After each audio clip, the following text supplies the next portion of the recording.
अस्सलामुअलैकुम grade 7। I am your SSC teacher and आज हम अपना topic geography of the Muslim world again revise करेंगे और उसका जो है अगला टॉपिक वो स्टार्ट करेंगे।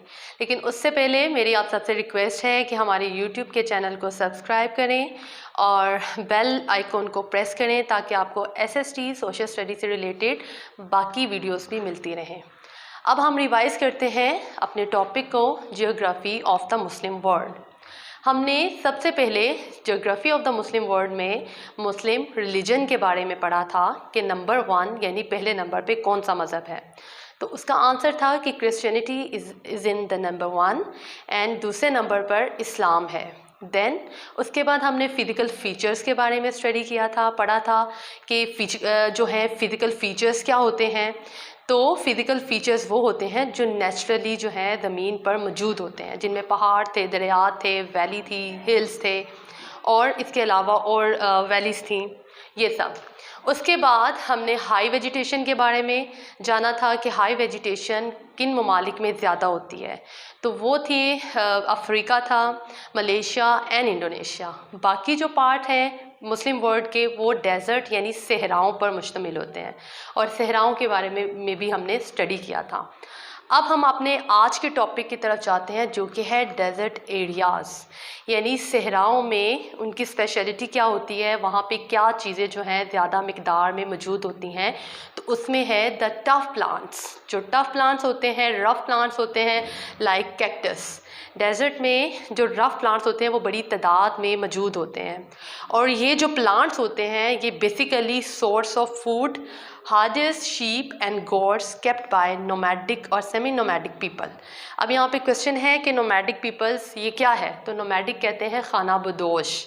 खाना बदोश का मतलब होता है ऐसे लोग जो एक जगह पर मुस्तकिल तौर पर नहीं रहते हैं, वो एक जगह से दूसरी जगह मूव करते रहते हैं, यानी उनका ठिकाना एक जगह नहीं है। जैसे हम एक जगह पे रहते हैं, घर में रहते हैं, लेकिन जो खाना बदोश होते हैं वो बेसिकली अपनी जगह बदलते रहते हैं। तो ये ऐसे प्लांट्स जो होते हैं इनके मुआशों के लिए, इनके जानवरों के लिए बेस्ट सोर्स ऑफ फूड होता है, यानी वो अपने मुआशों को ऐसी खुराक जो है वो खिलाते हैं। नेक्स्ट पॉइंट है tropical rain forest. Tropical rain forest क्या होते हैं? Considerable areas found in central Africa, south east and Asia. जो ट्रॉपिकल रेन फॉरेस्ट होते हैं ये बहुत ज़्यादा लश ग्रीन, कलरफुल और फ्रेश जो है फॉरेस्ट होते हैं और यहाँ पर जो है वो बड़ी मिकदार में हमें, क्योंकि यहाँ पे बारिश ज़्यादा होती है, ग्रीनरी ज़्यादा होती है, तो हमें यहाँ से जो है काफ़ी सारी चीज़ें जो हैं वो ज़रूरत की मिलती हैं, जैसे ह्यूज अमाउंट ऑफ टिम्बर। ठीक है, सबसे पहले हमें यहाँ पर बड़ी तादाद में, टिम्बर कहते हैं लकड़ी का एक दरख्त है, ठीक है, और ये जो दरख्त है ये यूज़ होता है फर्नीचर बनाने के लिए, यानी लकड़ी की कोई भी चीज़ जो आपने बनानी है वो हमें टिम्बर से, हम लकड़ी की चीज़ें बनाते हैं। फर्नीचर जो हमारे घरों में भी इस्तेमाल होता है, बेड होता है, सोफ़े, कुर्सियाँ, मेज़, ऑफ़िस में हम लकड़ी की चीज़ें यूज़ करते हैं। ना सिर्फ हम लकड़ी की चीज़ें घरों में इस्तेमाल करते हैं, इसके अलावा इंडस्ट्री में भी जो है वो लकड़ी जो है वो यूज़ होती है। तो हम ट्रॉपिकल रेन फॉरेस्ट से ह्यूज अमाउंट में टिम्बर जो है वो हासिल करते हैं। उसके बाद आ जाते हैं रबर प्लांट्स। ये जो रबर प्लांट्स होते हैं ये भी हम ट्रॉपिकल रेन फॉरेस्ट से हासिल करते हैं। जो रबर प्लांट्स होते हैं इनसे हम बेसिकली जो है वो सर्जिकल मास्क और जो है वो इस तरह की चीज़ें जो हैं, जो गोंद होती है, यूज़ होती है, वो जो है हम इससे रबर प्लांट से हासिल करते हैं। इसके अलावा ट्रॉपिकल फ्रूट्स तो हम सभी खाते हैं, फल सबको पसंद होते हैं, तो हमें जो है ज़्यादा मिकदार में जो ट्रॉपिकल फ्रूट्स हैं वो भी इन्हीं फॉरेस्ट से मिलते हैं। उनमें जो है बनाना शामिल है, ऑरेंजेस हैं, मैंगो है, फिग है, कोकोनट है, आंवला है और चीकू है। मतलब वो फ्रूट जिसमें बहुत ज़्यादा रस जूस होता है, तो वो फ्रूट्स हमें जो है वो ट्रॉपिकल रेन फॉरेस्ट से मिलते हैं। तो ये सब फ्रूट्स और ये सब चीज़ें हमें बड़ी मिकदार में ट्रॉपिकल रेन फॉरेस्ट से मिलती हैं। और ये कहाँ पे पाए जाते हैं? ये फॉरेस्ट बेसिकली हमें कहाँ से मिलते हैं, कहाँ पे मिलते हैं? वो मिलते हैं हमें सेंट्रल अफ्रीका में एंड साउथ ईस्ट एशिया में ये फॉरेस्ट पाए जाते हैं। Next, in other countries good farm crops are produced in the valleys of great rivers। अब कुछ जो है मुस्लिम कंट्रीज़ वहाँ पे एग्रीकल्चर जो है ज़राअत की ज़रूरत होती है, काश्तकारी की ज़रूरत होती है, और जो काश्तकारी है वो वहाँ पर हो सकती है जहाँ पे रिवर मौजूद हों, क्योंकि पानी चाहिए होता है हमें काश्तकारी के लिए, हमें कोई भी फसल को उगाने के लिए। तो द रिवर नाइल जो है ये एक ग्रेट रिवर, एक लॉन्गेस्ट रिवर है, और जो आपने स्टोरीज़ में हज़रत यूसुफ़ अलैहिस्सलाम की स्टोरी में भी इसको जो है वो इसके बारे में सुना होगा, पढ़ा होगा।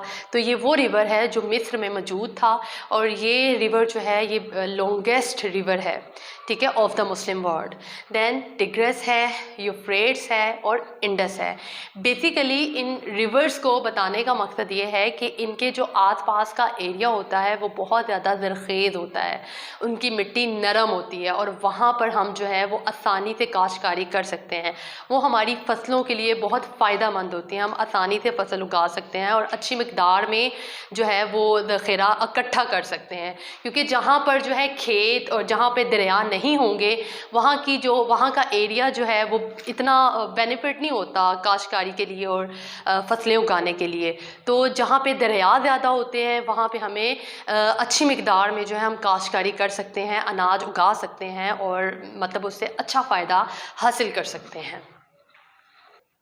ठीक है बच्चों, ये तो हमारा टॉपिक जो है वो कवर हो गया। Geography of the Muslim world हमने सारा कंप्लीट कर लिया आज। उसके बारे में मैंने आपको स्टार्टिंग में भी रिव्यू दे दिया था, उसका बता दिया था। अब मैं आपको एक टास्क दूंगी, और आपका टास्क ये है कि आपको एक एक्टिविटी दे रही हूँ कि in which countries this great river flow. ये आपने ख़ुद सर्च करना है। आप गूगल पे जाएँ, मैप लें, कुछ भी लें, और आप जो है इनको सर्च करें और इनके बारे में ख़ुद लिखें कि ये क्या है। ठीक है, बताने को तो मैंने आपको थोड़ा सा एलैबोरेट भी कर दिया, लेकिन ख़ुद भी आप इसके बारे में जानें। उसके बाद इन सारे क्वेश्चंस, इन सारे टॉपिक्स को आपने अच्छे से जो है वो दोबारा रिवाइज़ करना है कि टफ़ प्लांट कहाँ पे होते हैं, क्यों इस्तेमाल होते हैं, ये खाना बदोश क्या होते हैं, ये ट्रॉपिकल फॉरेस्ट क्या होते हैं, कहाँ पे ट्रॉपिकल रेन फॉरेस्ट हमें बेसिकली मिलते हैं। तो अपने जहन में रखिएगा कि बेसिकली ट्रॉपिकल जो रेन फॉरेस्ट होते हैं वो central Africa and south east Asia में पाए जाते हैं, और इन फॉरेस्ट से हम बेसिकली क्या चीज़ें हासिल करते हैं हम ह्यूज अमाउंट ऑफ टिम्बर। ठीक है, टिम्बर के बारे में बताया कि लकड़ी हासिल होती है। दैन मैंने आपको बताया रबर प्लांट्स के बारे में कि रबर प्लांट्स हम जो हैं वो से हमें क्या फ़ायदे होते हैं। दैन ट्रॉपिकल फ्रूट्स, नेम भी आप देख रहे हैं, वो फ्रूट्स जो रस से बड़े होते हैं, जिनमें बेहद जो है वो जूस होता है, ठीक है, वो हमें मिलते हैं। ग्रेट रिवर्स के बारे में जाना कि जहाँ पे दरिया मौजूद होते हैं वहाँ पे काश्तकारी जो है वो अच्छे तरीके से होती है, वहाँ से हम ज़्यादा से ज़्यादा जो है वो फसल उगा सकते हैं और अनाज हासिल कर सकते हैं। तो ये आज का हमारा टॉपिक था, और इंशाल्लाह अगले टॉपिक के साथ आपको दोबारा जो है आपके साथ शामिल होंगे। इसको याद कीजिएगा। थैंक यू, अल्लाह हाफ़िज़।